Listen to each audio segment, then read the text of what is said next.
Hello, you are listening to Fedor Physics Alternative Energy Project. Today we will be talking about one specific form of renewable energy, but first let's go over the popular types of renewable energy. First, there is geothermal energy, which is created from the heat of the earth. Then, there is nuclear energy that is made inside nuclear reactors and produces huge amounts of electricity. Then there is wind energy that is produced by big turbines that spin when the wind gets strong. Finally, there are fossil fuels, the biggest and baddest form of energy since it's non-renewable and it also pollutes. But did you know that some cars can run off plants? This is better for the environment because of the reduced greenhouse gas emissions. Today let's talk about biofuel. Now, you may be wondering what biofuel is. Well, the definition is fuel derived from living matter. This means it is produced from plants like palm seeds, soybeans, or algae that can be processed to be burned directly in a diesel engine. It can also be burned in a furnace or blended with petroleum to produce fuel such as biodiesel.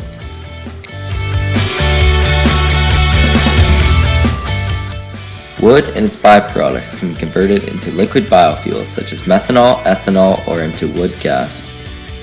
You can even derive fecal matter into biofuel. Biofuel can be split up into two main categories. First generation biofuel is biofuel made from sugar, starch, or vegetable oil. These can be processed into ethanol or biodiesel through the process of filtering and refining. Next is second generation / advanced biofuel, which is the same extraction process but more complex. Advanced biofuel is harder to extract as it comes from biomass. The cycle of producing biofuel is you take the source of raw material, whether it's corn for biodiesel or sugar for ethanol, and transport it to a biofuel processing plant and convert the materials to biofuel that is put in gas pumps and then into our own cars. Some of the pros about using biofuel is that it is renewable and can be reproduced quickly. You have an unlimited supply of it, and it has a lower amount of carbon emissions than fossil fuels. Biofuel is also cheaper than regular gas, and it's easier / safer to transport. In general, biodiesel will degrade more quickly than petrol gas. Now you may be thinking, why is that considered a good thing? Well, only in one sense is it considered a good thing, and that is a biodiesel spill, because it will biodegrade quickly and not cause as many environmental problems as a petrol diesel spill. Some cons about biofuels are that it has a lower energy output than fossil fuels. This basically means you need more biofuel than you would fossil fuels to power something like a car. Also, biofuel still releases some CO2 in the air, which is linked to global warming, although it is much less than using fossil fuels. Biofuel plants are also extremely expensive to make, and even producing biofuel uses tons of water.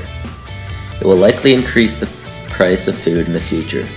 Biofuel degrades over time. This means that some biofuel can be lost in the transportation by being exposed to air or introduced to small amounts of water.